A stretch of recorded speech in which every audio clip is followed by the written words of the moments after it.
Hey guys, thanks for joining us here at Salty Ginger Talk. If you're a returning listener, it's great to have you back. If you're new to the channel, really glad you joined us. Hope you like what you hear. So, super excited today. We've got another outstanding guest that you're going to get to meet and hear about their story. So, Montel Hawkins is one of the owners of a financial services company called My Modern Wealth. He's got two partners in that business. He and one of his partners have also started an outstanding new podcast called Live Your Aim. I was fortunate enough to be invited on there as a guest a few weeks ago, and they're premiering those episodes or my episode this week.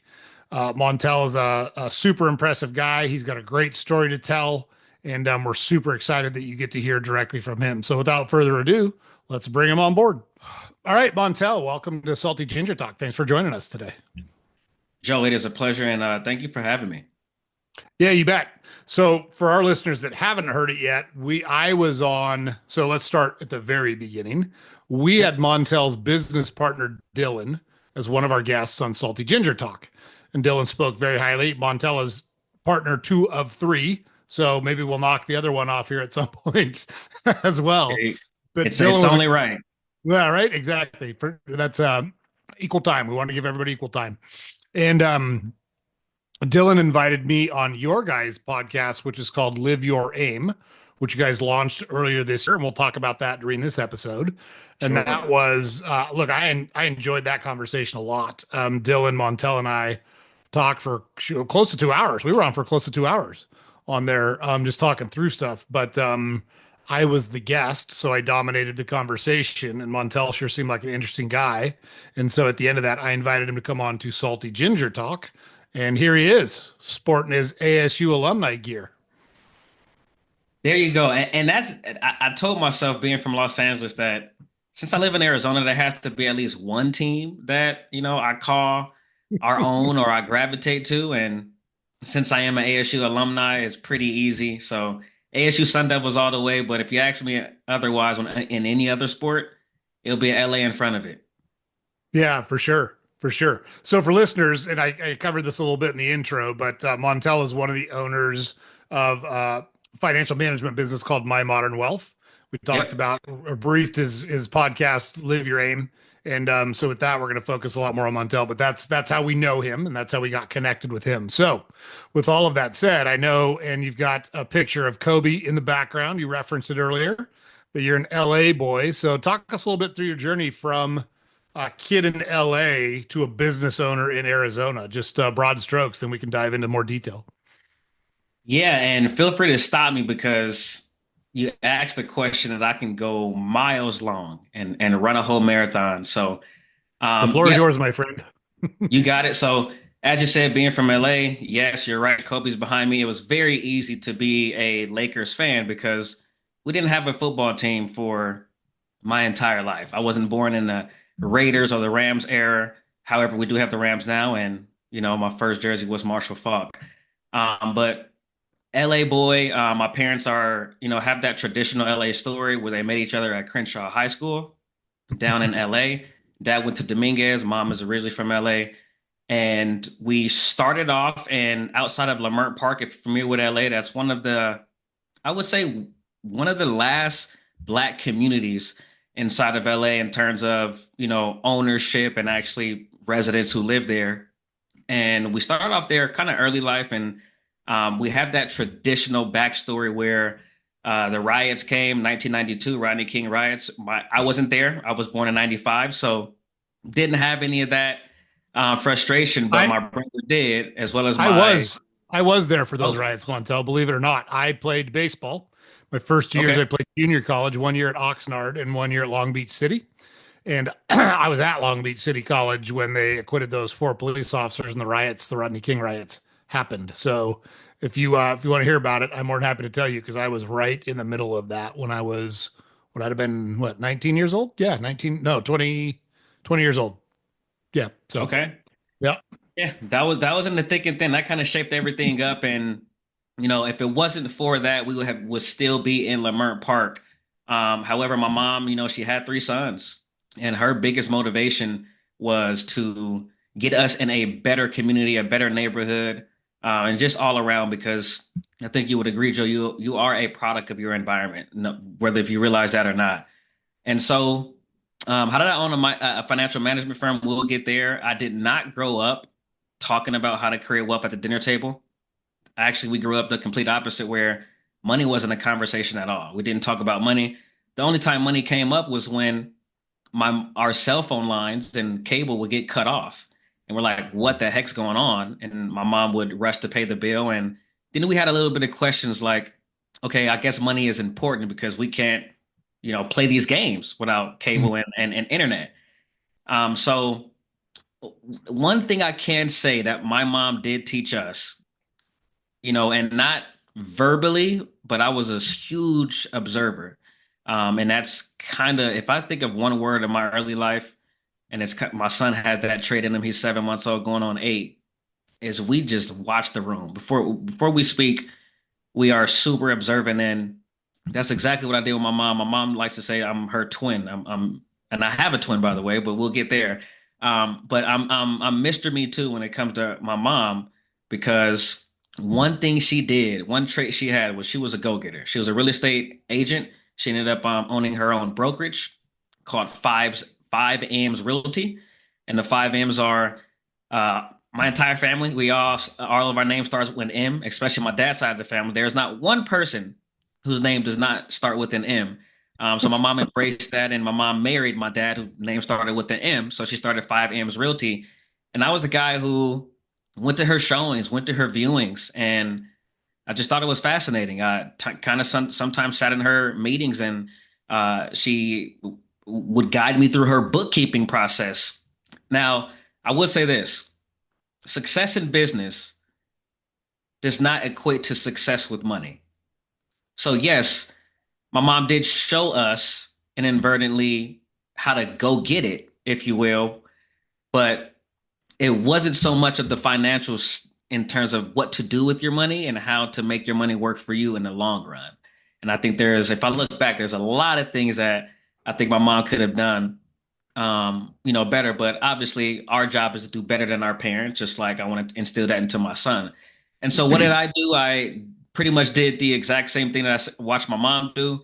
Um, in college, I started my first business, and I'm kind of skipping because we can even talk early in life in terms of the, small little business I started in my neighborhood. But I started my first, I like to call real business, true business in college. And it was a mobile application that my twin brother and a couple developers, and I had about uh, 3 or 4 people on each campus in ASU. If you guys don't know, ASU is one of the biggest schools out in the nation, and it has 5 different campuses in 5 different cities. And we had ambassadors, if you will, promoting the app on each campus. And I ended up selling that business within 2 years. And that was probably the most funnest time of my life. It did help that our app was a party app, if you will, events location app. So, we wanted to help with FOMO since ASU was so large. We wanted to make it small. And how can you not miss out on events? So it was called Kinvite. Invite your kin out and go hang out and have fun. And within 2 years, we actually sold it. And this is what led me to jumping in finance, just financial literacy. I had no clue I would become a financial advisor. But as soon as that, we liquidated our shares out of that company, and my twin brother and I, who owned 100% of it, man, that money disappeared our account just as fast as it hit it. I didn't even get to embrace it, feel it.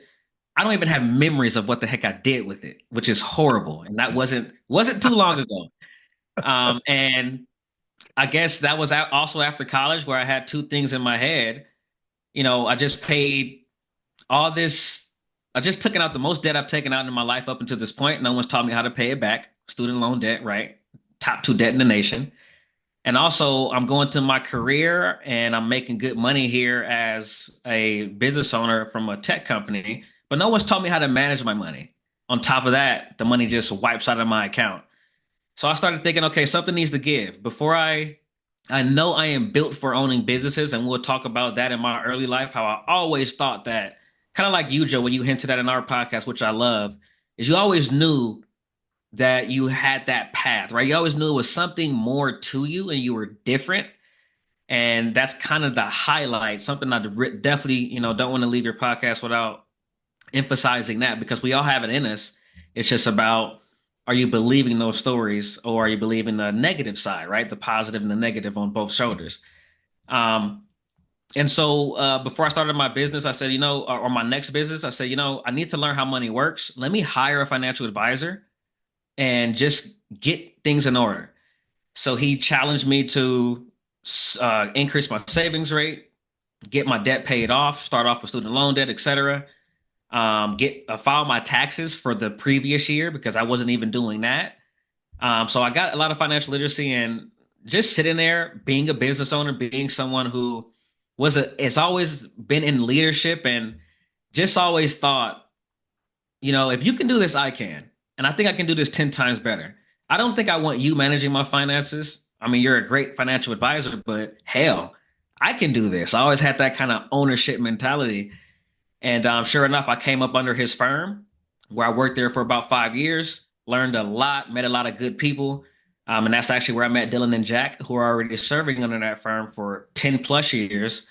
And after kind of just whining and dining together and locking arms and helping each other out, kind of creating our own inner circle, because there are a lot of things that we wanted to change in the industry, which is all in our name, called Modern Wealth.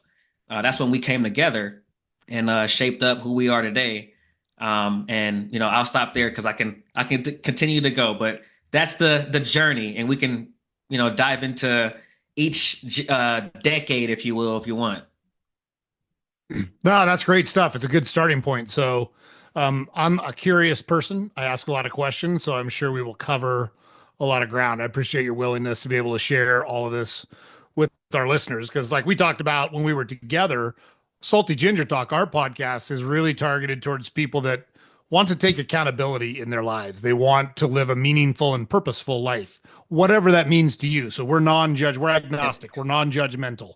If you want to be really rich, good for you. Go do it. If you want to live a life committed to philanthropy, good for you. Go do it.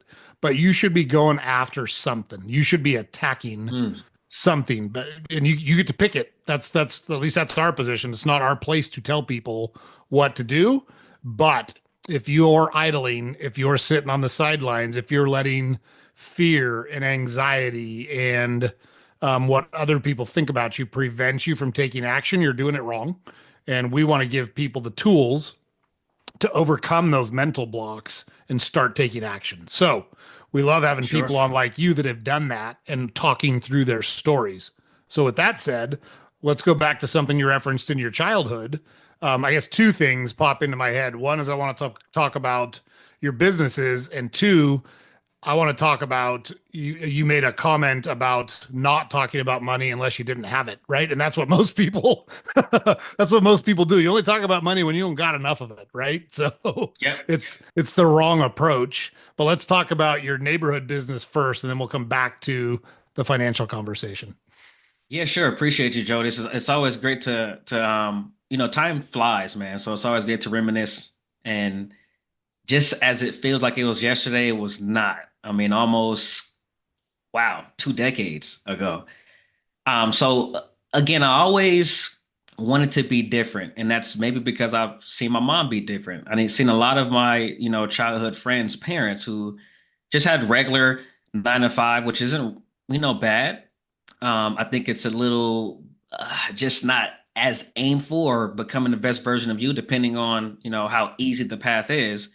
And I watched my mom just be a go-getter. So my first business, and I'm not dating myself here, hopefully not, but in the CD burning days where you actually would go to Best Buy and buy a CD or an album, my dad will treat us if we got good grades I believe it was Saturday or Sunday, once a month actually. So uh, after that progress, we'll go to Best Buy. He would treat us and get an album. So I had a lot of CDs and still have them today just to use it as an antique because it's super old. But I was the guy who burned CDs in the neighborhood. I sold CDs for $5 a pop. I would, basically mix all the tracks into a CD. I would have neighbors literally knock on doors because I didn't have a phone then. I mean, not like kids today. And even my brother would sell them at school for me. So that was something that I thought was just natural. Since I got that credibility in the neighborhood and CD burning days, I'm not sure if it was dying out or we just pivoted and lost vision and got boring. So then a couple of my friends who lived on that same block, we started a gardening business, and I asked my mom to help us with business cards. And how we promoted it is I just printed out business cards and I dropped it off in the neighborhood and all down the block. So probably about 50 to 75 homes. And we got pretty busy. California, you actually have seasons, unlike Arizona, where there's only two seasons. And when fall came, it was real. And I remember we survived for about 2, 3 years or so, until, of course, sports are, when you're a kid, you're active. At least for me, I wish I cherished the business mindset then, because again, I watched my mom be a go-getter and get commissions.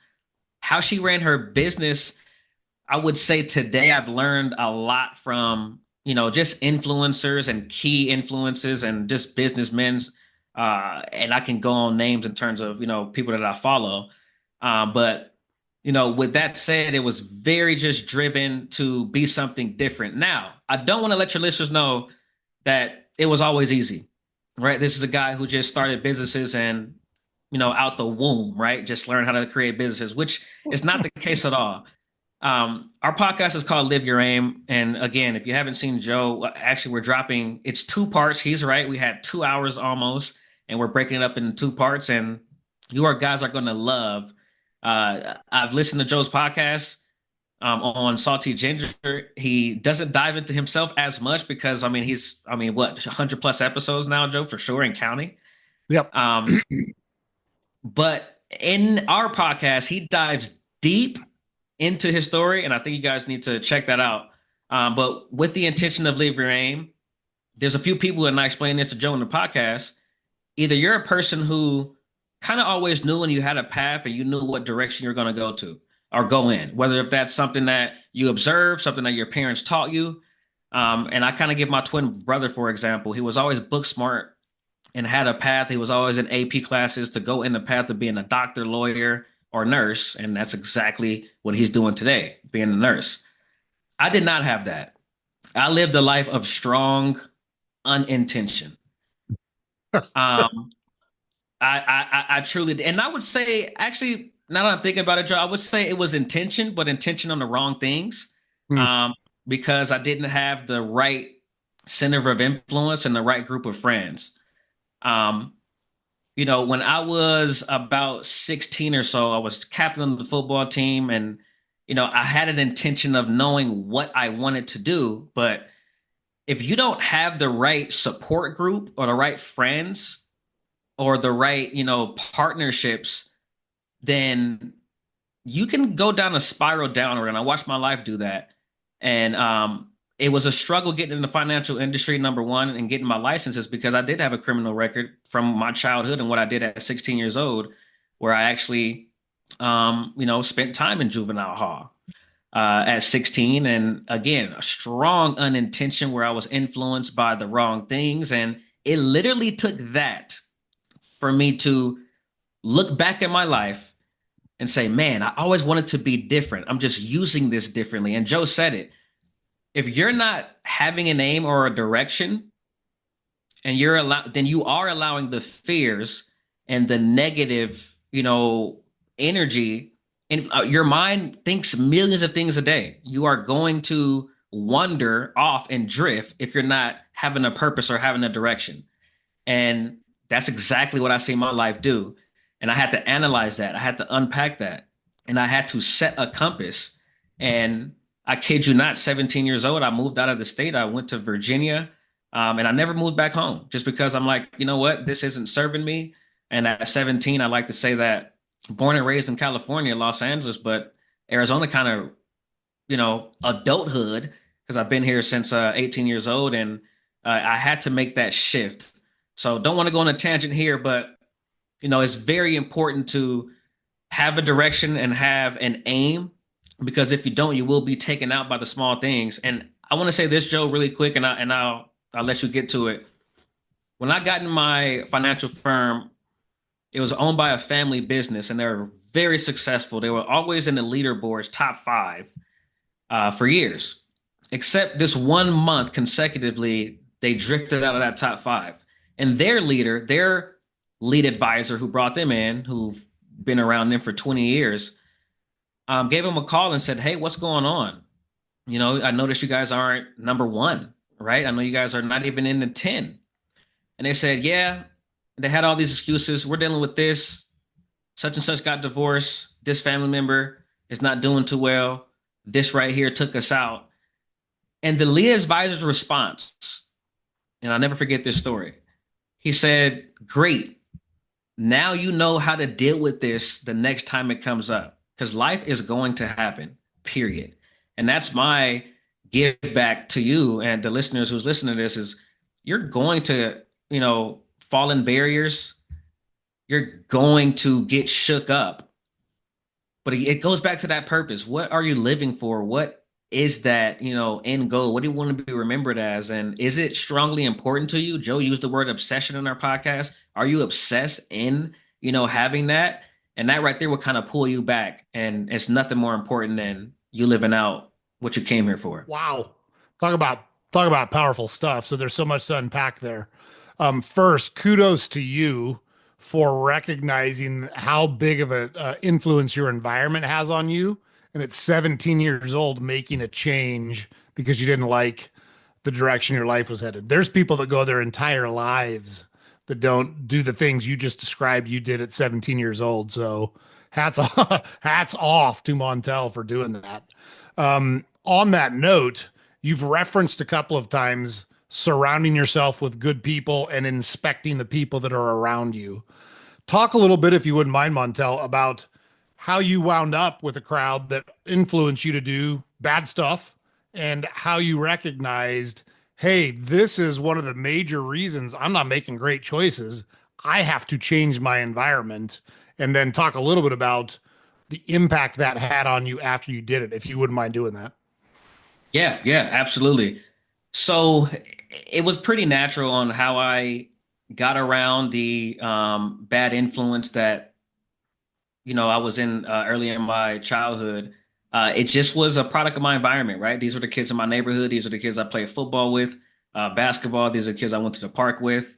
And if they don't see that they're on a wrong path, again, it's Joe. You know the phrase that when you're a kid and let's just say you're eating candy and no one's stopping you, right? You just think that this is the thing to do. I mean, you're like, yeah, this is normal, right? I didn't know that I was poor. I didn't know this was just normal. These are things that I would just grew up in, and not to say I was poor at all, because again, my mom, she rolled in them real estate commissions, and she did her thing. Let's say that. But I would say it's because I had the same, you are who you hang around. I know the phrase that I love is 5 years from now, your income will be the average of your best friends. And I had those friends that, we would stay up till 2 a.m. playing, Madden or 2K and just really didn't have, and 2K is basketball, guys, for you, if you don't know. Um, but just living a life of unintention. And I think when I realized that, Joe, was my first year in college when I started to, get friends from different parts of the world, right? And that was here at ASU, which is actually where I met my wife today, college sweetheart. A friend of mine introduced me to a great business that I never heard of ever in my life, and that was called network marketing. And the headquarters was actually here in Arizona. It was called Vima, Verve Energy. And that's the first time I seen young kids just revolting. It was literally exactly that. Standing on stage, talking about financial freedom, talking about, doing things differently, living beyond society's limitations.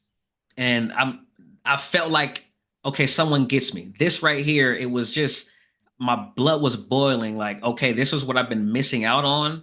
Let me go this path. And I honestly contribute network marketing to where I'm at today, and not necessarily the business, but the personal development, the conferences, the the Bob Proctors, who I've never heard of, the Jim Rohns, and the Gary V's. Never would have heard of these guys if I didn't start to step outside of my circle of influence. And um, that I remember going back to my friends, and we all had a group chat, and I said, "Hey, you guys need to check this out. Here's goes this set of videos." Same way I was introduced to it. I didn't dump or information on them. I just said, "Hey, check this out." The reaction I got was almost humiliating. Like, come on, why? It was. I got those kind of answers. Like, come on, man, why would we even look at this? This is cheesy, and it isn't like I always had a strong mind. I wasn't too easily influenced, I like to say, but I said, man, that's not how I feel. And my twin brother, who always had a direction, he's like, yeah, that is not how I feel as well. We need to go this path. And that right there started a disconnection with the friends back home because I knew that, I don't want to continue to do that, especially how my life went in the path I was going with, being in a juvenile hall in Southern California. I said, since I am here and you guys are back at home, I'm going to go ahead and explore this. And eventually that network marketing led into me starting my first business. Um, and Joe, what was that last part to bring it back home? Sorry. You kind of touched on it because what I was hoping you could Okay. do, you just did talk about, and I would have been shocked if it wasn't people you grew up with, right? Because that's how we all Yep. develop the first set of friends that we have in life. And then what was it? How did it impact your life after you kind of made the changes that you made? So, yeah, you kind of covered that. And it's so funny to me because so there's a saying that I love, and this will lead me to my next question. I try not on my podcast, I try not to talk. I want the guests to talk. I want the people to hear, they can hear me run my mouth all the time on our videos. I want them to hear Sure. from me. But with that said, the reasonable man changes his approach to conform with the world. The unreasonable man forces the world to change to conform with his ideas. Therefore, Mm, all progress in the world is made by unreasonable men. And I know that's a bit extreme, but I think it's true because when you think about people who have really made their mark on history or really we still talk about them or they're legendary, whatever, however you want to say it. Like you rattle off, like I'm a big Jim Rohn fan. And for those, there's a Jim Rome that's a sportscaster, and there's a Jim Rohn. So Jim Rome, the Roan. sportscaster, is Rome. Jim Rohn, the motivational speaker and coach, is Rohn. And most Correct. people don't know this, but Jim Rohn actually mentored Tony Robbins. Yep. So Jim Rohn was the precursor to Tony Robbins. And look, I'm a huge Tony Robbins fan, and I get it. Some of the stuff looks crazy and it looks cultish and blah blah blah blah blah. The results don't lie. Look at how many successful people subscribe to the mindset that Tony Robbins preaches, and it's no different than what we're talking about here. Um, and so it takes tremendous amount of courage to do it. Montel just talked about it matter of factly, but to go opposite or go against the people that you've been hanging out with your whole life, that takes some serious backbone to do what Sure. Montel just talked about. So he talked about it like it was easy. I know it wasn't easy. But where would your life just think about the life you have now. And I did my research before because I like to know as much as I can about our guests before we bring them on. I'm sure your wife is a nice lady, but she's absolutely gorgeous. You outran your coverage there, didn't you? I am, if anyone, which I would like to dive into at some point, Joe, but if anyone likes to know if I'm good at sales, then go ahead and look at my wife because I did a damn good job. You did, my friend. It was impressive that lady on your arm is your wife. So good for you. And again, I'm certain. Like I try not to object, and I know you're not either. No one's trying to objectify women. I'm sure she's an awesome person, but Yep. she's a striking woman. She is very gorgeous. But with that said, so going back to the mindset thing, did you struggle? And the reason I'm asking this is I want to understand what coping mechanisms you used in your mind or how you shifted your mind because that's what we talk to our listeners about. You've got negative thoughts, you've got bad stuff, and you talked about it before. I agree. Life's going to kick you in the teeth. I don't care who you are, you're going to get kicked in the teeth by life. Period. 100%. Everyone's going to get that. How did you overcome the initial inertia you must have felt when you were trying to make these changes? What mental tools did you use to kind of change your mindset? And, without initially right away, I didn't have tools. And I would like if anyone who is going through something and you don't know that next step, it is okay. I would say it was more, I live my life kind of 80-20. I think that's the Pareto's principles. And I really truly believe that life in general and success is 80%, if not 90% mental. And by mental, I mean the why. Mentally, the why, positive thinking, aim, of course. And then 20% is going to be the action, the skill sets. So if you're going through something, it's not about, hey, where are the tools? What can I go get right away? I would say just if you have the initial thought that I want something different, that right there, situations, people and circumstances will start to show up. So I had that first thought, Joe, and I want that to be clear because I would say definitely initially as I'm looking back, I didn't have the tools, but I did have the strong desire and the wantingness that, okay, I need something different. And that's where network marketing showed up. And that was the first time that I actually learned what personal development was. Um, I up until that point, I got to be honest, I'd never read a book up until like 16.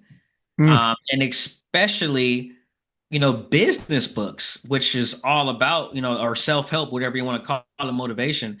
So in network marketing, I remember the first time when I got introduced, I went on a blitz run of Jim Rohn and Bob Proctor, and when you listen to these things, and I don't want to get rah super successful here or any kind of Esther Hicks or Abraham Hicks here, but when you listen to, at least for me, it's a state of remembrance, right? It's something that you already know that you were set out to come here and perform and do something, and you just need to be reminded. So it was a state of remembrance, and that helped a lot because I didn't have to do much convincing. Because again, if you go back in your life, I mean, that when you're a kid, man, you think you could be Superman, climbing on walls, and be Spider-Man, whatever. You think you are untouchable, and that's what the personal development start to remind me, like, wow, I am untouchable. I can do anything that I set my mind to. And I really, I mean, if I look at myself today, Joe, I am huge on the mental. Because again, you can be knocked out by a single thought, right? Don't think I think more money, more problems, right? We look at successful people and we're like, man, he has it easy.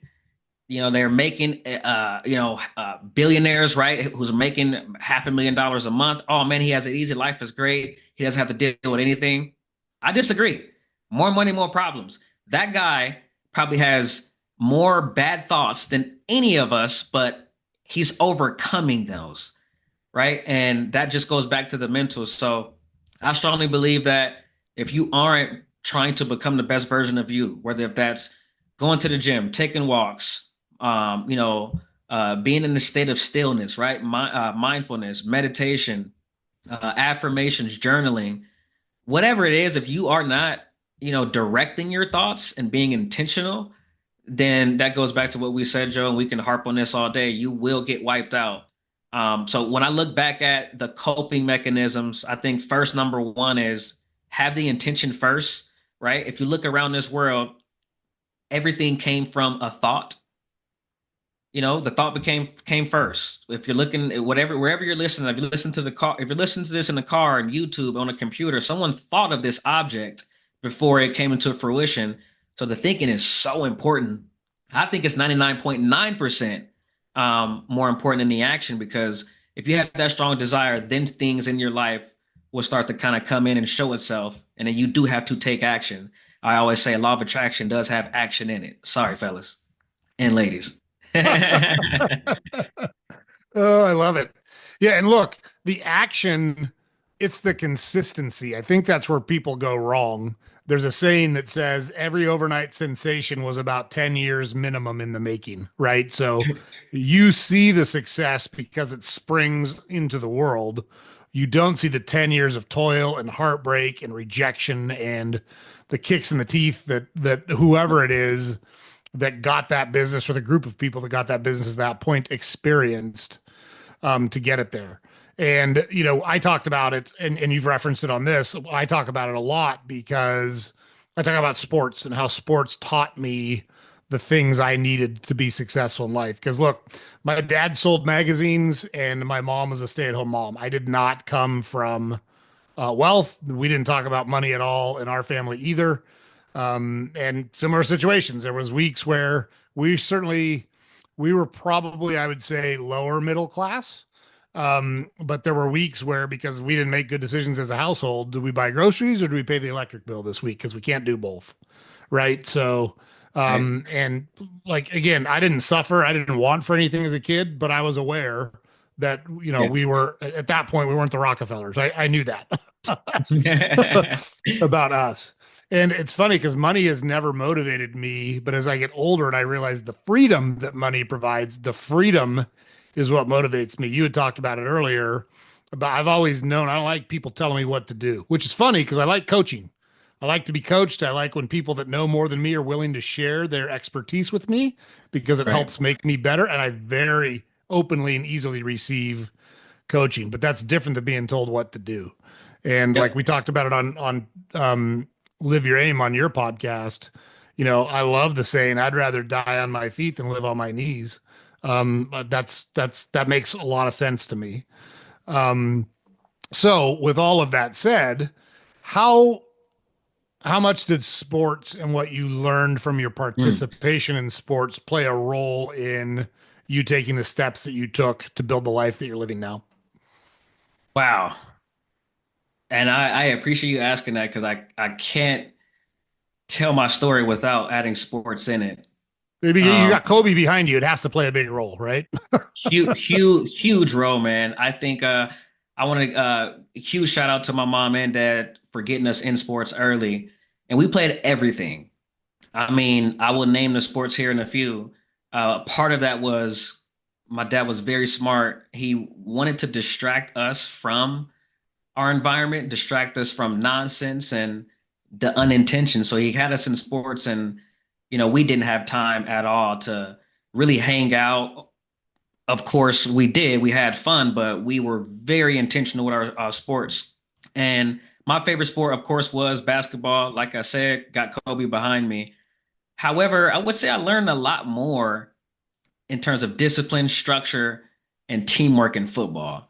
Mm. And football, I think it all depends on the coach that you have. However, a gentleman did challenge me on that because you still learn teamwork and how to, hold yourself accountable because you do have one position and there's 10 other people who are also, counting on you. And everyone has to play their part to move this yard or to move, to get, a first, second down, etc. So, sports really, I think Joe brought out the the drive in me because I was always someone who didn't want to fly under the radar. I always want to be seen in a sense and be known. And, that's what led me to become a team captain of my high school football team. Um, but I always wanted to, be the person that someone can look at and just go, wow, whatever sport it is, he's being intentional. Whether if we're doing in basketball, we're doing sidelines or sideline sprints. Gosh, it's been a while. I forget, or We call suicide. them six. We call them 16s. We called sideline to sideline 16s because you had to 16? go from one sideline, and so across the court was one. You had to get Okay. across the court 16 times in 1 minute, or our whole team ran again. We also did the suicides, which is free throw line back, center court back, opposite free throw Yep. line back, opposite touch line and back. That had to be done under 30 seconds, or the whole team ran again. Man, okay. Something serious there. We had to do something similar where we did um free throws at the end of practice, and if you miss a free throw, you're doing suicides, and If he misses again, you're doing, and all what 16 people on the team will go through that. So that's if no one's making free throws that day, then it can hurt. But even that, I wanted to be in first place, right? I always had the drive to, become that person that ultimately wanted to be the best version of me, the best version on the team. So that quality right there, as I look back at where I am today and being the owner, or part owner of Modern Wealth, I mean, it didn't happen by accident. It didn't happen by chance. I really think that, success is when opportunity meets preparation, right? I've always prepared myself to, become a leader. So sports is huge. And even if we look at, what it takes to be the GOAT, right? And I don't want to hop on the GOAT debate because everyone's talking about Mount Rushmore right now and every single line of the world, right? I even seen the other day a Mount Rushmore of actors. I'm like, oh my gosh, or comedians, it's getting crazy. But if we're talking about a GOAT debate, you know, uh, I mean, look at what it takes. This guy behind me, Kobe Bryant, the mentality, right? Everyone knows about what's popular known as the Mamba mentality and just becoming the best version of you. One of my favorite stories from Kobe is, growing up here in LA or being raised because he was here since as 18 and played 20 years in the league. Obviously, we're operating on Pacific Standard Time. He said he would wake up super early to beat everybody to practice. And by the time they wake up, they just did their first practice and he's on his second practice. He said, because the East Coast is 3 hours ahead, I will wake up at 4 a.m. To start my first practice because I know they're not up at 7 a.m. So that right there, it's not even, that's something you can take in life, right? Just, outweighing your competitors and being the best version of you. It's not just about sports. So I think sports, one day, Joe, I think I want to write a book about how sales is sports, business is sports, because they're one and the same. That's why a lot of sales companies embrace sports inside of their culture because you got to be competitive. You have to hold yourself accountable because everyone's holding you accountable. And it's just a great trait. And if you didn't play sports, you still have that drive. Kudos to you because I don't know if I could have gotten it if I didn't, hang around those people who all wanted to, be the best version on their team. Yeah, love it. Love it. Great, great comments. And I share all of your sentiments. I credit sports a lot with teaching me the things I needed to be successful in the world, to be a good husband, to be a good father, to be a good leader in business, right? It's commitment, it's sacrifice, it's putting the team ahead of yourself, it's showing up and being accountable when things don't go well. Yeah. All of those things were things that sports taught me for sure. So when we had Yeah. Dylan on, he had referenced the three. You have two partners. You're one of three partners, and he Yep. used the car analogy to say how you guys kind of operated. And I know he said he called himself the steering wheel, so he kind of provides direction. And then I can't remember I would be shocked if you weren't the gas, but one of you was the gas and one of you was the brakes. Are you the Yep. gas in the business? I am definitely the gas because if Dylan's a steering wheel, Jack would be the brakes, who's our third partner. Um, and it's just a great fluidityness in terms of the partnership, which we kind of knew going into it, but we didn't know how great it would be once we're about a year or so in business. And again, I've been in the industry for 7 years now, Dylan 11 plus and counting, and Jack, I think over 15. So, new company with My Modern Wealth, but not new people. We've been in the industry for quite a while, but new in terms of us merging together and branching off and starting our own thing. Dylan is definitely that guy that, keeps us ahead of the curve. He's the wizard when it comes to, looking at industry trends, making sure we, have the latest softwares up to date, making sure we have the best compliance, and just our, tech stack and who we're using as far as custodial. And he is our chief compliance officer. So Dylan is definitely our steering wheel and, and keeps this ship running. Um, I would be the gas because I'm always go, go, go.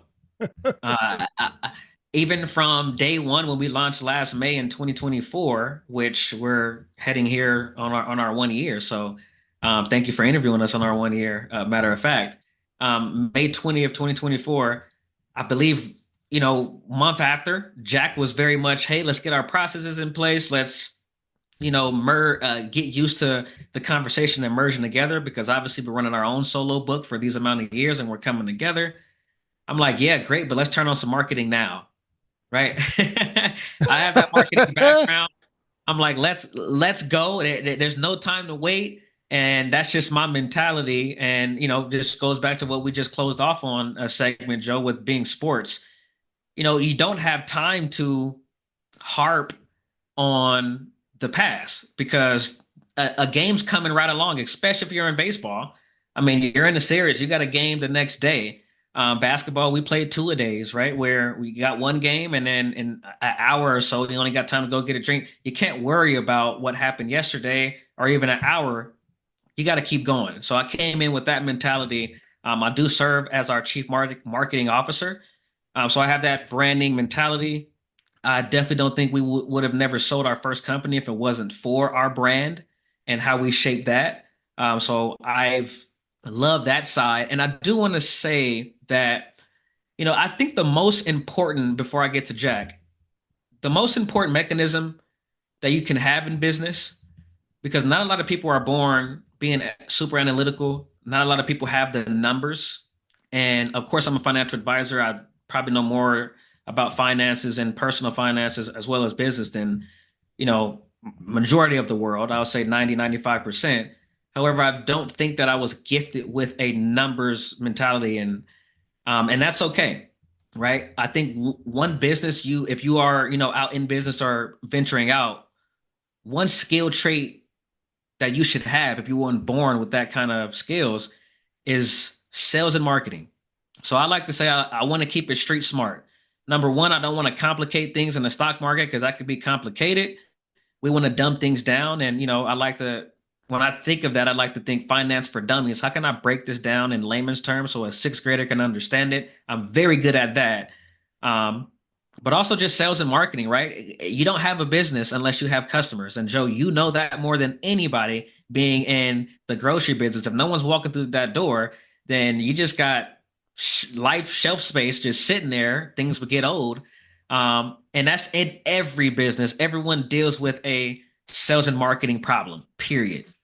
And I was very clear. I mean, just that. I mean, think of it, Joe, being in the industry for only 5 years at the time and then merging with a Jack and Dylan who's been around for 10, 15 years. I had to do a little bit of selling there so they can understand so they can understand my value and what I can bring and just standing on that side. So again, that's all gas, no brakes. Jack is the brakes where he slows us down. He has the analytical brain. He was gifted with the numbers. Doesn't want to be on any branding and marketing call whatsoever. And he's very vocal about that. And, I'm the guy who's like, okay, let's turn on some marketing. Jack's like, okay, but how much would it cost? How much credit card debt do we have? What's our current balance and how much can we, increase it to? He's very much nuts and bolts, which helps me because if we didn't have Jack, then I mean, what's a bike without brakes if you're going down a hill and you're trying to brake? I mean, it ends up ugly, right? You may fall down. No, totally, totally. Well, it's great that you guys have different strengths, and it seems like from our conversations with you and with Dylan, it seems like you guys respect each other's strengths and kind of acquiesce to that person and say, "Hey, this is what you're good at. We're going to rely on you to lead this part of the business." That doesn't mean the other two owners are not involved in that part, but if you're going to Mhm. defer to someone, that's who you defer to. I've got one of my partners, I lovingly say the difference between him and a car battery is car battery has a positive side because the minute he hears anything, his mind goes to what's the worst case scenario, what's the downside, and it's super super valuable because I don't think that way, and it's a blind Mm. spot for me. And having someone that is always thinking that way and always bringing up, hey, this could be a problem. Hey, have we thought about this? Do we have a plan in place for this? Are we prepared to deal with this? Super, super helpful. But there's a respect that goes there. He doesn't call me an idiot for being positive, and I don't call him an idiot for being negative. We share ideas and we wind up making better decisions because we're thinking about things kind of from a 360-degree view. So, Yeah, and Joe, just to expand on that a little bit, I think that is great because, like you said, if you don't have that trait, it kind of checks you a little bit because as you continue to hang around this partner and be in business, obviously for set amount of years, before you present an idea, you start to go through those loop paths like, okay, and this is always we always do this when we're on a call, for example, with a marketing agency and we're thinking about bringing them on. I tell them straight up. I said, look, today is not decision day because I have to sell this to one of my partners named Jack. So I'm going to ask you all the questions that I think he would ask because it's not just about what I think because Jack is definitely going to come in with the breaks and consider all the negative possibilities. And it checks you because before you present that, you kind of go through the path loop yourself. And now, you feel better at delivering it. for sure. Yeah, it's a great trait. My line sounds kind of sarcastic and condescending.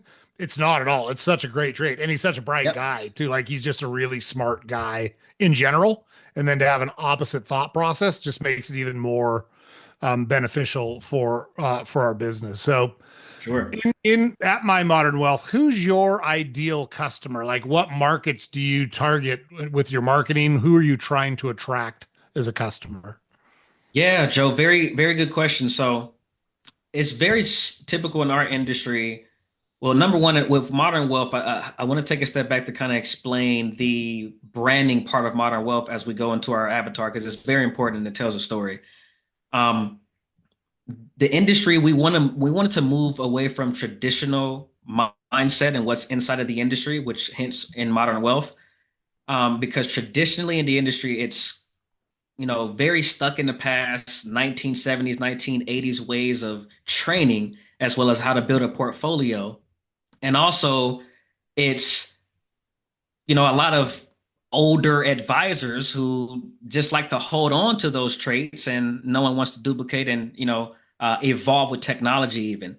So with modern wealth, number one, we wanted to do things different because what we see a lot in our industry, Joe, is people like to niche in specific industries. I'll give you an example. There's a very well-known RIA in our industry by the name of Dentist Advisors, who I actually love their marketing, love their software that they built. But when you create a firm called Dentist Advisors, Joe, who do you think you're serving? Yeah, it's I it's it's mean, not lawyers. right. It's not lawyers. It's not people who own a pool business. It is strictly dentists. Now, Yeah. how hard is it?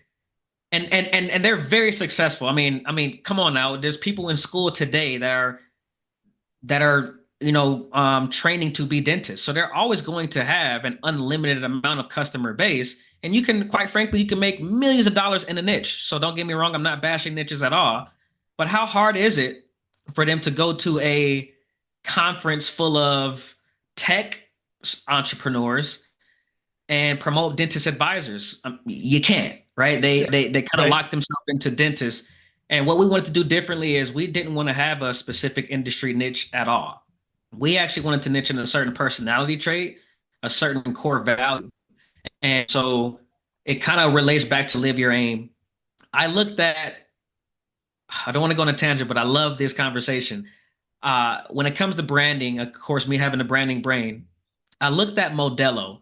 If you are a branding person and you're like, hey man, I love what Montel said. I just want to focus on sales and marketing. I don't like the numbers and all that kind of stuff, but I do want to add value to a business. I think sales is it, which quite frankly, I think everyone needs to learn that. And if that's your forte and you're thinking about your branding, look at the brands around you. When a commercial or ad comes up, what is one that you just don't want to skip that ad? You kind of want to continue to see it, or something that has a sense of humor and you laugh a little bit. That means something because if you're doing it, then who else is doing it as well? That means it's working. So one of my favorite ads is Modelo, the beer company. And quite frankly, growing up in childhood, I think they did a rebrand because I don't remember them branding how they are today. And sure enough, before I explain their branding today, I looked at their sales and their growth, and they're actually one of the leading beer companies in the US now because of how they restructured their brand. They're number one on Bud Light and Coors Light, which was leading in America, and they're like top three beer company. And I really think that's because they have a huge personality core values trait that they attract to the people that drink their beer. And that is the fighter spirit, right? People who are resilient, people who are bold, people who are going after something. Joe, they took that core value and then they said, now what industries fit with someone who is being bold, being resilient, etc. And as you know, they're the leading beer company for UFC. They have quite a few sponsorships with boxing. And so that is where they gravitated to. And you look at other commercials like Corona, they're more of a beach vibe. And some of them you don't even know. You're like, what the heck? It's just a random beer commercial. Modelo's like, look, this is who we are. People who drink our beer, you're tough. You're resilient. You're different. So I took a page out of their book and I said, you know what? I want that in modern wealth because I can't look inside the financial industry because I don't want to be like nobody today because it's very stuck in the past and outdated. Everyone wants to focus on retirement. Our ideal clientele is people who are retiring. And quite frankly, though, that's kind of crappy because it's not specific at all. And honestly, it's a money play because they know that they have the assets to retire and to roll over into retirement accounts, et cetera. So it's very lazy, very crappy, in my opinion. And we want it to be different, be modern. And our ideal clientele, Joe, I'm finally getting to that question. Sorry that I had to follow, Oh, walk down. this is great stuff. Keep going. This is great stuff. Keep going. um, so our ideal clientele is someone who is living their aim, someone who is being intentional, having a motive, having a direction. You know what you're onto, right? You know your mission. And my slogan is, we just want to help you put your money where your mission is. Our job is to help you help your wealth tell the story of the person you are becoming, not who you are today. So if you want to build a holding company, a multi-conglomerate business, well, how do we start to align your finances, your wealth, and structure your company today? Because you're walking that path, right? You need to act as if now.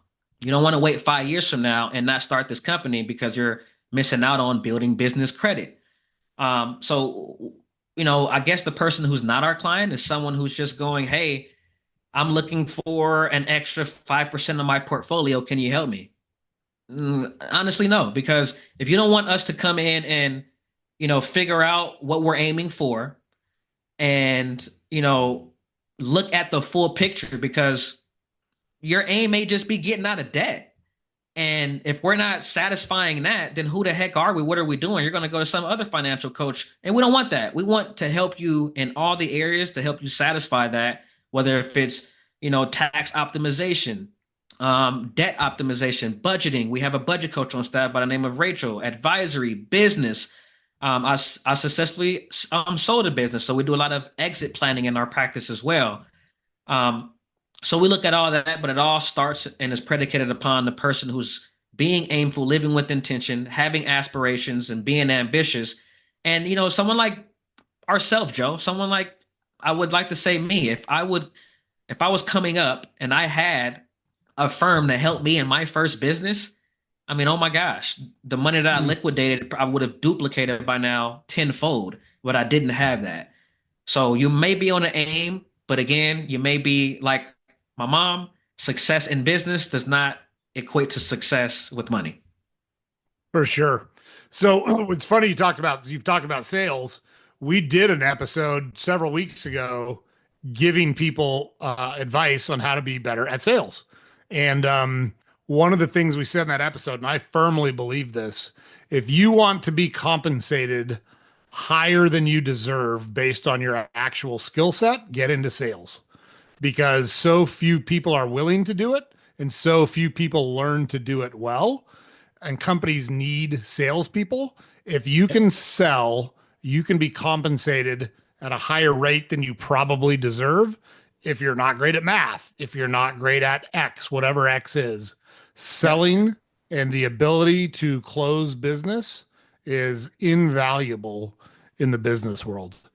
And it's funny because And I've also, always actually, yeah, I've always actually been pretty good at sales, but I don't actually enjoy it all that right. much. But like, I don't find it hard. I'm with you. Like, my wife is absolutely gorgeous. We've been married 32 years. And I always tell people if I can get a woman like that to stick around for 32 years, I'm a hell of a Mm, salesman. I am a there hell you of a go. salesman.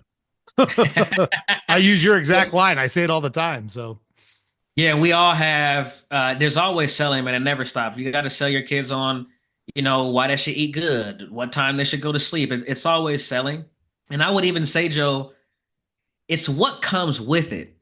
Because if you are in a sales role, it demands you to personal develop because you're going to face the no. There's a good book that I love, and it's called Go for No. It's a sales book. And this guy counted the no's to get to a yes. He loved it. He said, you know what? I'm going to go for 20 no's today. And if I don't get it, if I'm at 15 no's and I don't have a sale, that means I need five more.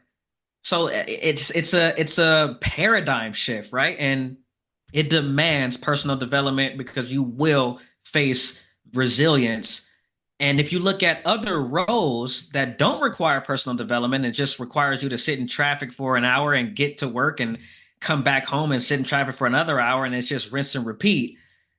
That doesn't provide growth and it's not anything that you're doing outside of work. Sales requires you to make sure that you're staying on top of it because you will get kicked in the face and it's all about how you answer on that next sales call, which goes back to sports because it's all coming to you soon, Joe. I just dropped on your podcast first. One of these days I will have a book about sales and sports. They're so directly correlated.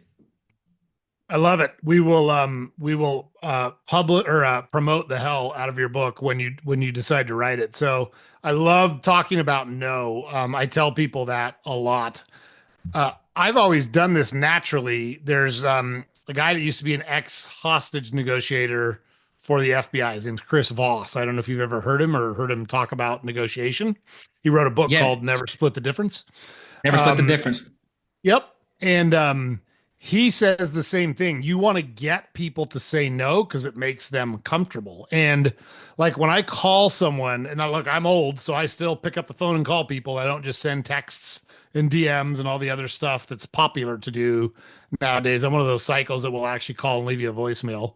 Or better yet, if I can, I'll stand in front of you and ask you questions. Like that's my ideal way to interact with people. Um, but when I call someone, the way I've always asked it, and I don't know why, but it just seemed natural to be, I always ask, is now a good time or are you in the middle of something? Should I call you back? And if I get a no, that means I get to have the conversation right now. I don't frame it. So, hey, will you speak to me for a few minutes? Like that's gonna be a no. Like I don't want to talk to you, just some random dude, or even if they know me that just called. I want them to say no. I'm good now. What's up? And it's Yep, they're way more engaged conversations. They're I more agree. productive. You get more stuff done. So, learning to embrace no and learning to embrace rejection as a part of the process is such a huge growth opportunity for so many people. You're not gonna. Again, I go back to baseball, and I am a numbers guy. I'm a guy that like that stuff came very naturally to me. My friends would tell me, "Hey, right now for the season, I'm 20 for 50. What's my batting average?" And I because you're 400, and they'd be like, "How do you do that in your head?" I'm like, "It's not hard. 2/5 is 40%, man." But that's that's always come very naturally to be. So when you look at it from that perspective, you're not going to succeed 100% of the time. Like that's just not life. And so Yep, you've got to learn that each rejection or each whatever, if you consider it a failure, each time you didn't achieve what you were trying to achieve. I try to avoid the word failure because the only time you really fail is when you quit, right? When you give up, when you pick up stakes, that's when you lose. yep, But each failure gets you closer to your next success. There's a process. You don't get to skip steps. You don't get to cut the line. You don't get to just to not go through all the things that every successful person has gone through. If you want to get to the final destination, it's like Dorothy and the Wizard of Oz. There was trouble along the yellow brick road that she had to yep, deal with to get to the Emerald City, right? So yep. uh, I love it. I love it. 100%, Joe. And I think you said in your podcast before, and I was listening to an episode preparing for this, and it said avoiding the word failure and using more, feedback. And I think the second word was data, if I'm not Yep, mistaken. that's right. And I love that because, if you're not doing something that scares you a little bit on a weekly or monthly basis, I mean, you have to do that. And if you fail, quote unquote, you're just getting feedback. You're getting data for the next time you're gonna go around. And I do think that you have to fall on, your feet a little bit to get picked back up and to realize that I am resilient. And I think that is what success is, Joe. It's someone who's just not stopping. And the answer is no. And if we go back to sports, if we look at the best, I mean, they all had not the best years, probably horrible games. If I look at Kobe in the finals, Celtics, I believe his fifth ring, horrible fourth quarter. He only scored like 12, 14 points, but had a miss amount of rebounds. But again, you're not going to have the best days, but you do need to let go of that, become better, and have that resilience. So I completely agree. It's a mindset shift, it's a paradigm shift, and it's something that you have to have. And I think sales brings that out. I love the Kobe reference there because another analogy I use is basketball. So how do you get out of a shooting slump? You keep Keep shooting. shooting. Yep. It's tough, man, because you've been chucking it all night and you're not hitting nothing. The solution is not to stop shooting. The solution is to keep doing what you're not currently being successful at until you become successful at it, you know? Yep. So And if we look, Joe, I love that you said that. If you look at two players, Kobe and I believe Tom Brady, and if I'm not mistaken, Tom Brady has the most incomplete passes as a quarterback. And Kobe, up until this year, LeBron holds it now because he's been in the league. He's like a grandfather, man. I don't know how crazy how long he is still in the league. But Kobe used to hold the most missed shots, and people would bag on them for that. I don't understand. You don't, and I think Kobe said that. Yeah, I hold the most missed shots because every shot I don't take, I miss. So I'm gonna keep on shooting because one of those will go down. So love that analogy, and you just gotta. It's at bats, right? You just continue. I mean, we just mixed three different sports in there, but just continue to keep going, and you will kind of find that inner self of getting to that flow, if you will, knowing that okay, I just got to keep on putting my compass out and keep pointing north. totally, totally love it. So switching gears a little bit, you're a new father. How has that changed your life and your perspective on life? Yes, man, it is still crazy. Even when you say that, I'm reminded like, yeah, you're right. I am a new father. Um, it is, my wife and I, if I can look back at our story, our journey, one word that comes out is communication and planning. We tried to do all the right things, whatever right is, right? It's about your world. But we got engaged, got married, got our house, lived in the house for, 2, 3 years, and then we had our son. So we kind of tried to line our ducks in order to be established, be set, as opposed to rushing in this. And if you know my wife, she's very holistic. She's very natural. She's very, anti Western medicine, and she actually delivered our son in our guest bedroom. That's another story. And I'd love to, have her on your podcast in terms of aimful. I mean, that's something different there. And we also went through our pregnancy without a single ultrasound. We didn't want to, you know, get scared if something was wrong. We just want to trust. We did a lot of, prayer, if you will, positive affirmations, and just trusted ourselves and trusted nature. So we didn't know. I said all that to say we didn't know the sex, and we swear we had a girl. We had dreams about holding a girl, and I don't know. I guess because I have all brothers, we wanted to soften up the Hawkins family tree and having more girls. And my mom even wanted a girl. So going into it, thinking we're having a girl, son comes out.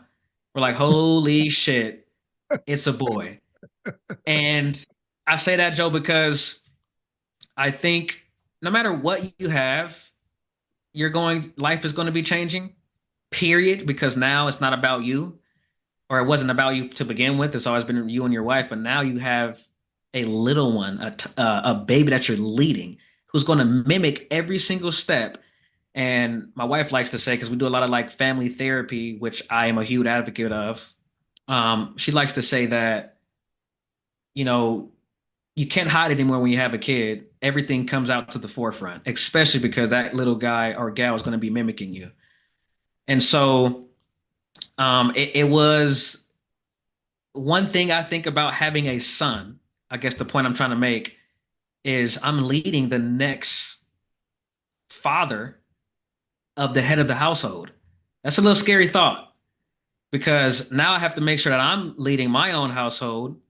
And, I think you said it, Joe. Like we have a lot of, not a lot of strong men in today's society. And I think you even brought up the example of Andrew Tate having a following. And, if people are looking up to him, then what the heck?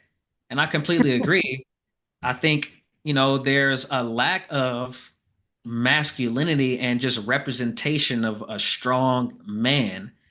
And I want to be all that and instill that into my son. So I think by me having a son, I think by me wanting a girl was the scarcity of having a son because now I got to pull my big boy pants up and raise a soon to be man and make sure that he's leading the next generation.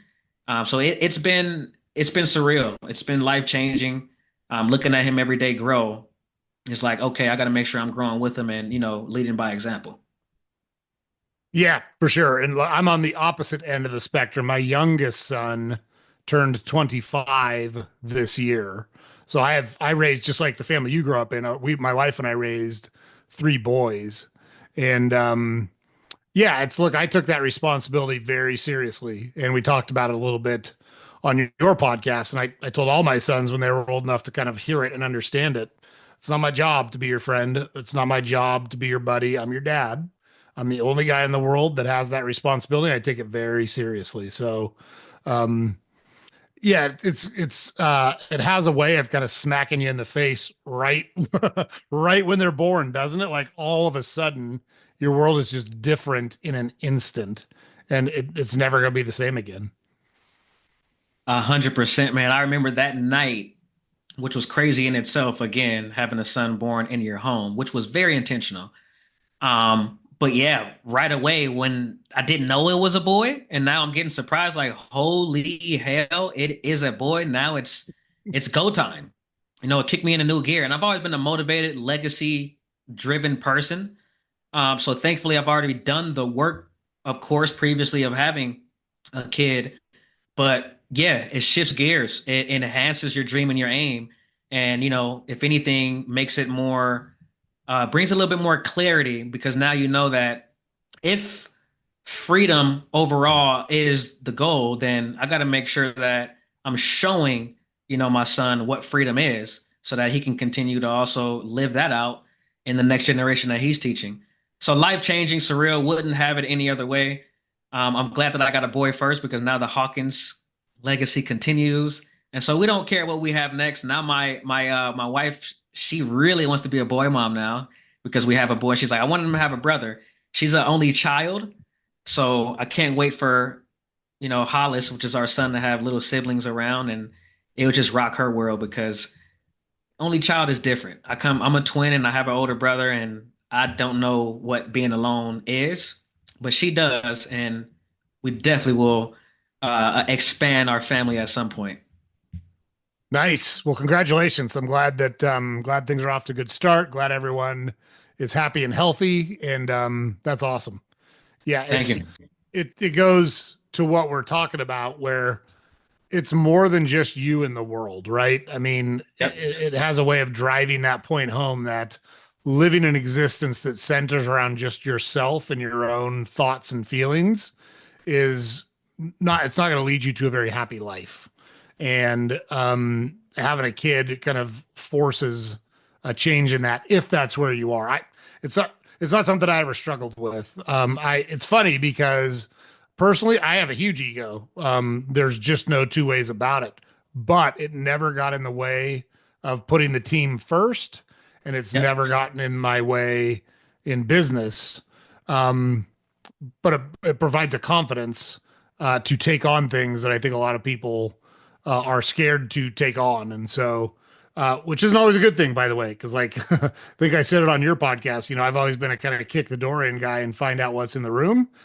That puts me in rooms that a lot of people get to avoid because they weren't dumb enough to kick the door in like I was. But it also it also leads me to rooms that have pretty cool things in them that most people don't get to experience because they wouldn't kick the door in. So Yep, it cuts both ways. It's not all rainbows and unicorns, and it's not all fire and brimstone either. So, 100%. what was your so being a twin is a very different dynamic than most people experience. What was Yep. your brother's experience growing up? Did he struggle with some of the same things you did? You said you thought about the world very differently from the rip, and I'm just curious if what influence you had on each other and or if you had similar experiences to what you had. Yeah, good question. When you're growing up, you're not observing the different, I guess you are, but I like to go on my mom's words when it comes to this because obviously oh, by the way, my mom's a twin. Her mom's a twin. So twins just run in my family. It hasn't skipped a generation. And so with my mom being a twin, she knew how to raise twins. And I'm very much like my mom, and my mom's twin is very much like my twin, Hang where on, you were just put a pin in that road. So you didn't get an ultrasound done. Were you expecting twins when your son was born, when Hollis was born? we had no clue. And our midwife she did kind of scare us a month leading into when we went in labor, and she said, I don't know, I think I feel two heads. And we're like, hold on, you can't think when we're a month out. So we had no clue. And she had to be confident and let us know because if we're not doing ultrasounds, I can't tell you no. And then next thing you know, we got two kids. So we didn't know. We had a feeling not, but you never know because it hasn't skipped a generation. And I guess I do hold the trait.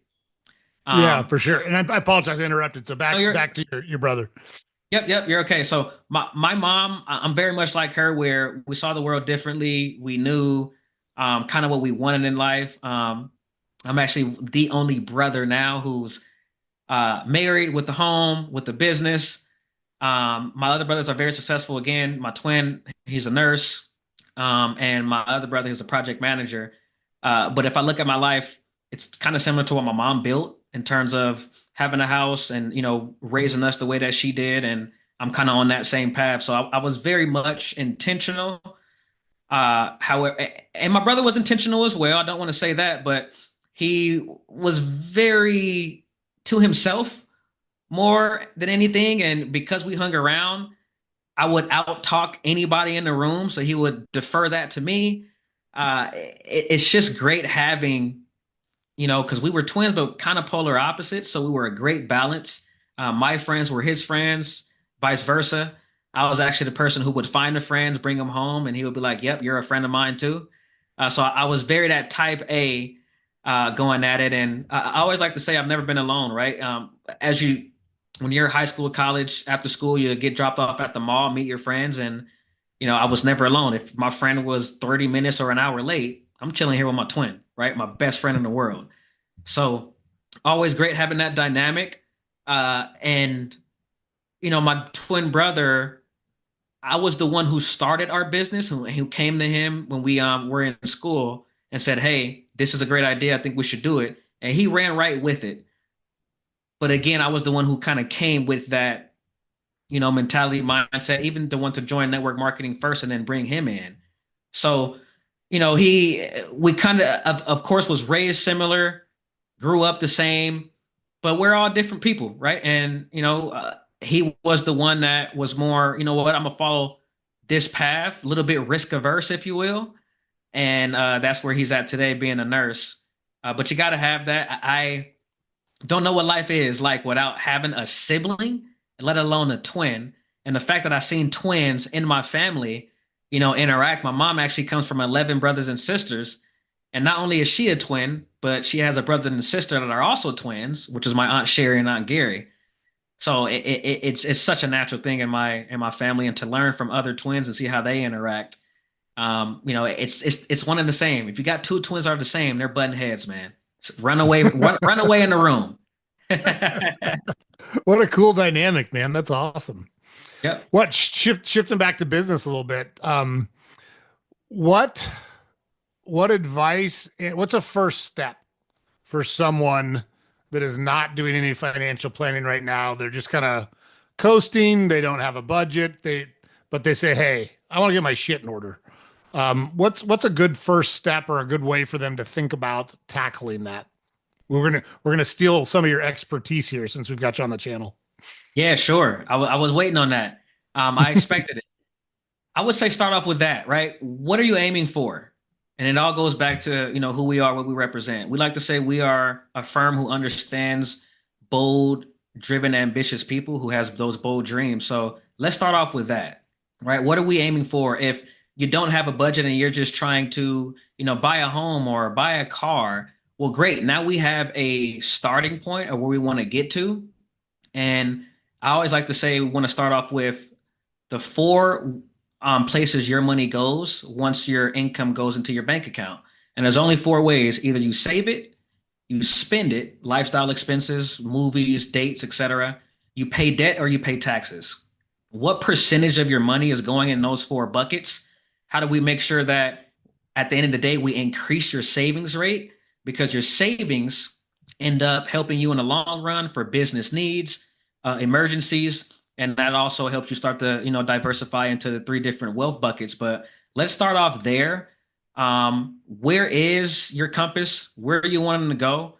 And then how do we start to control your cash flow so that it starts to tell the story of the journey that you're on?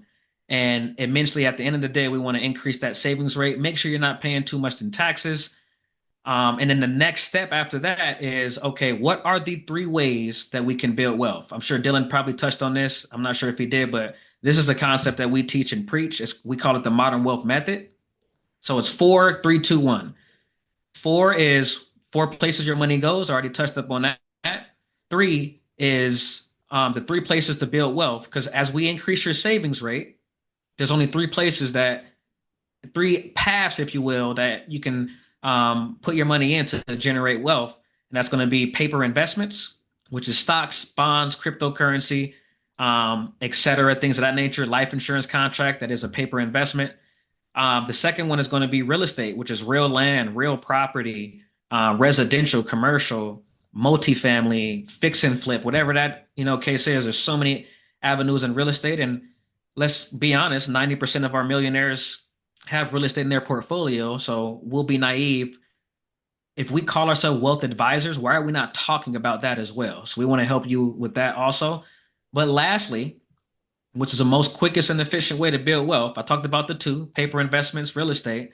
The third one, I think is the fastest, and you cannot make money in the other two buckets as fast as you can with the third one, and that's building a business. Either if you're investing or owning businesses, that's the only place that you can start off with zero and get to 2 million in, 1.5 years or less if you have the system and processes in place. You can't do that in real estate. You can probably get 2 million in debt real quick in 1 year. But business is going to be overall. So we talk about that as well. The two is going to be the two concurrent paths that we walk. A lot of people are great in business, and you heard me say this phrase a lot in the podcast. Success in business doesn't equate to success with money. So a lot of business owners are freaking awesome. Even advisors are awesome at their business, but they don't take their own advice and work on their own personal plan. So how do we make sure we're looking at the business and the personal goals and make sure that, your wealth is becoming who you are as you continue in business? Let's make sure that your cash flow, your business is healthy on both sides, because personal finance is a thing and we don't want to abandon that. And the last one, it's just our promise in modern wealth, and that's value. Every time you talk with us, we know your time. Most of our clients are business owners, as you can tell. Your time is valuable, right? We know you're busy. We know the heartache it takes to build a business, the hardest thing you do in your world. Most people shouldn't be doing it. Let's be honest. Being an entrepreneur is freaking difficult. And because of that, every time you talk with us, we want you to leave with value and a key takeaway. And we want to value your time. And we don't feel like, if it doesn't need to go an hour, it doesn't, right? If we're done in 30, 45 minutes, let's go ahead and get off.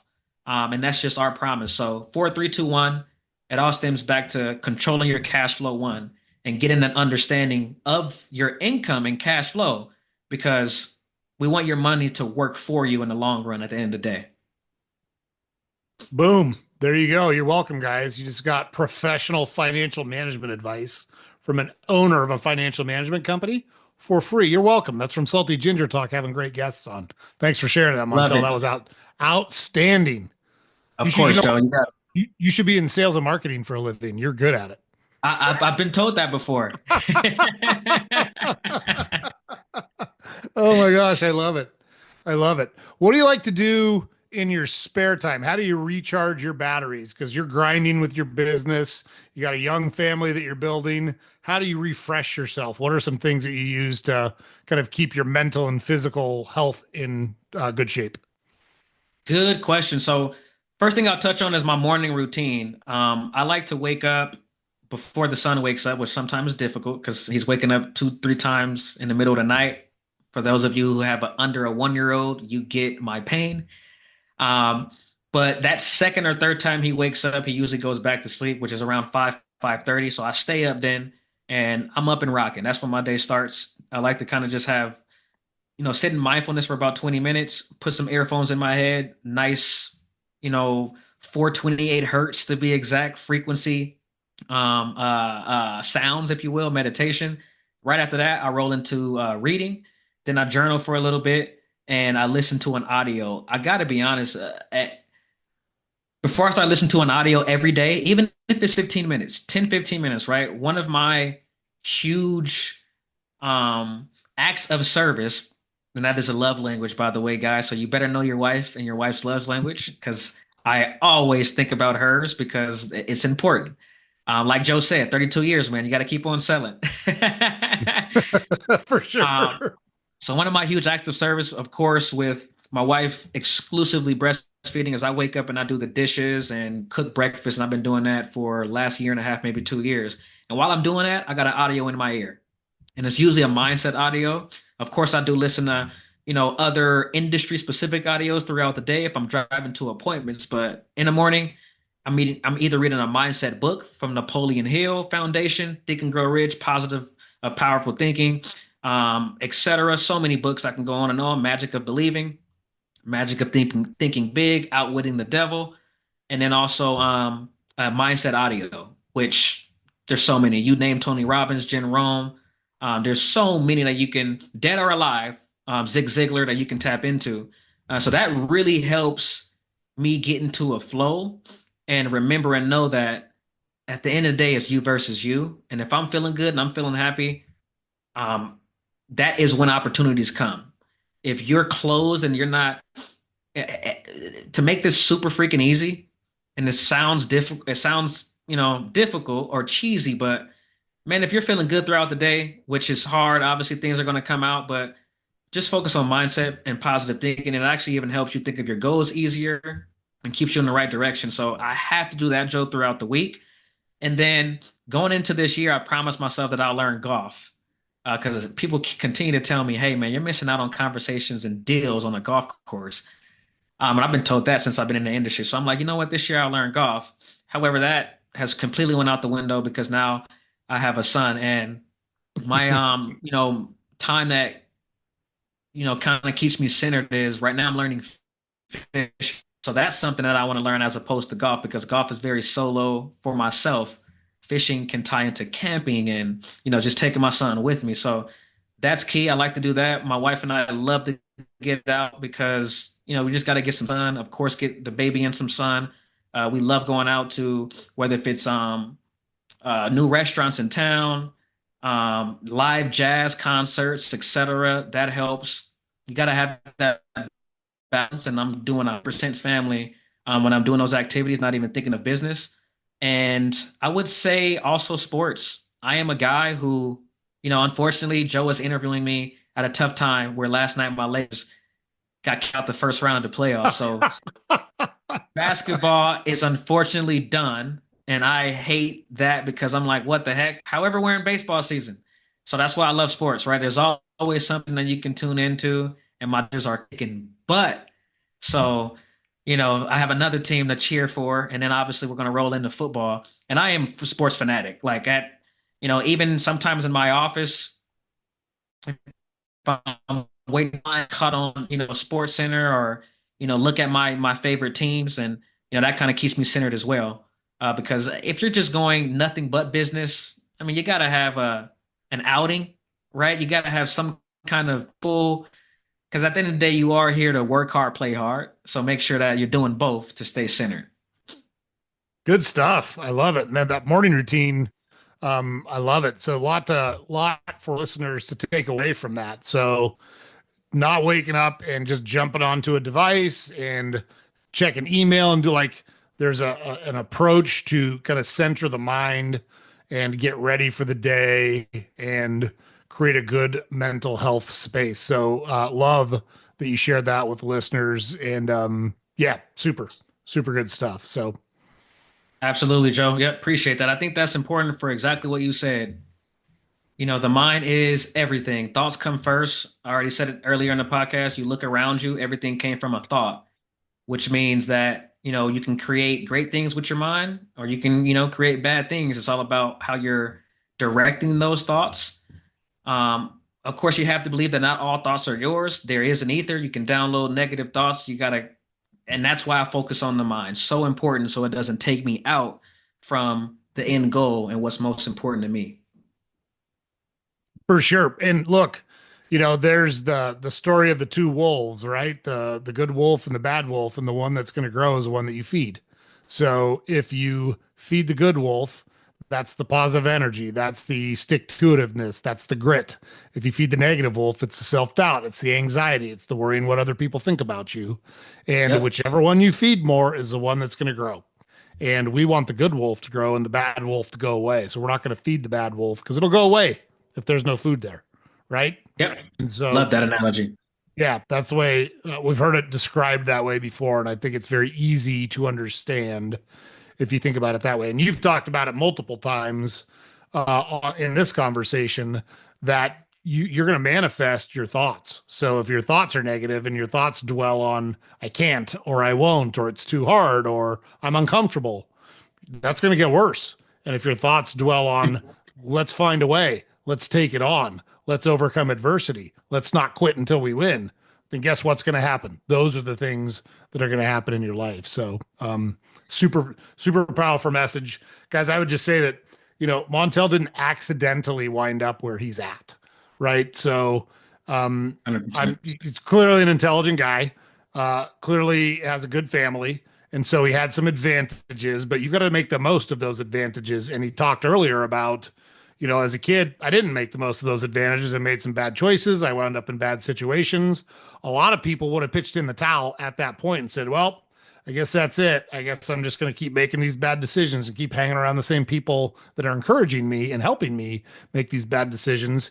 He took control of all that, made some big changes, and has continued to develop a life till you see the successful man that's sitting in front of you here right now. So I think it's important to point that out. It's not an accident. He didn't get lucky. This is years and years and years of hard work and mindfulness and intention. And again, we highly encourage you to go check out Dylan and Montel's podcast, Live Your Aim, because they talk about these Yep. things continuously with people on their podcast and they invite people to share their own experiences, which was, I enjoyed our conversation immensely when you guys were nice enough to have me on. So, um, Absolutely. yeah.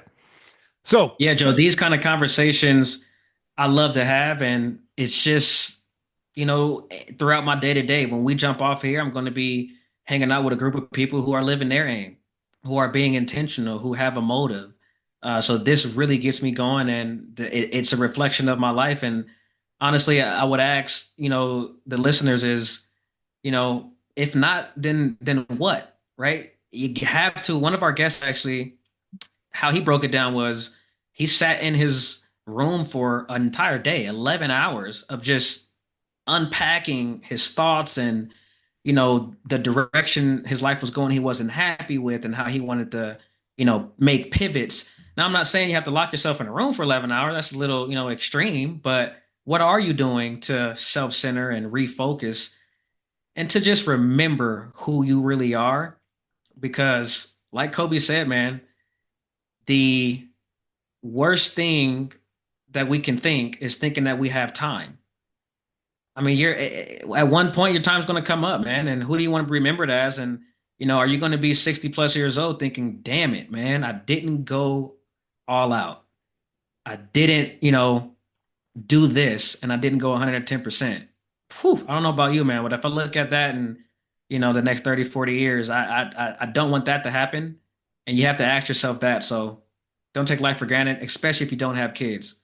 Go all out before the kid. Love it. Wow, that's such a powerful message, and I think you put it so eloquently. That's awesome. So, any last thoughts, Montel, that you want to share with the listeners? I mean, that might have been it, man. That was what you just said was fucking brilliant. Like, I loved it. But I want to open the floor. If there's something we haven't talked about that you want to talk about, let's do that. If you want to leave the listeners with any parting comments, got an opportunity to do that too. So the floor is yours, my friend. Yeah, man, I would say last thoughts. If you're thinking, how do I do this? What is the next step for me? I like to kind of work myself backwards and just think about, the dream. When you go to sleep and you have a dream, it's usually a movie, right? There's multiple pictures, moving pictures, events. It's not just one thing, there's multiple scenes, if you will. So, you know, if you look at that life that you want to live, what's happening? How many cars are you going in the garage to? Are you waking up to a private chef? Do you have a certain amount of cars? Are you waking up just hopping on a plane and going out the country? What does that look like? Craft that. Maybe that's 10 years from now. And then, what is my chief aim? Which goes back to live your aim. That chief aim is to help you get closer to that 10 plus year goal. And that's more, what can I accomplish in 2 to 5 years to help me, live that purpose and that dream? And that can be as simple as, what? I want to retire my wife in 2 years, right? I want to get a house in 2 years because a house to me helps me with my freedom because I'm not paying rent anymore. Whatever the case is, you have to do the work. I don't want to tell you what your goals are. And then lastly, how do you chew an elephant, man? One bite at a time. So it's great to have those 2, 5, 10 year horizons. Sometimes it can get a little scary. Focus on the next logical step. So break that 2 year goal down into 1 year, into quarters, into monthly, into weekly, and just aim high and keep going because it doesn't take you more energy to aim high as opposed to just being aimless. It's just a direction. Success is a decision away. And at the end of the day, man, you got something special about you. You just got to do the work to bring it out of you and get back in the state of remembrance. Joe, again love these conversations, man. Love you for having me. I'm going to reflect on this throughout the day, and until next time, right when I launch that book. Yeah, yeah. I just that's the only thing I was going to add is this won't be the last time we talk to Montel. Like he did such a good job. We're connected with him and his team now, and so we're kind of like a fungus. We grow on you, and you can't get rid of us. We're tough to kill. So we'll have Montel back on. But man, great job. You absolutely killed it. For all the listeners, James puts it up right over here every day. Don't forget to go to our website, saltygingertalk.com. All the podcast episodes are available there. We've got links to all our social media accounts there, and we do a newsletter every weekday you can subscribe to on our website. And please like, comment, subscribe, share to our podcast on whatever platform you consume it on. Montel, thank you one more time. Such a good job. It's great catching up, and can't wait for our next conversation.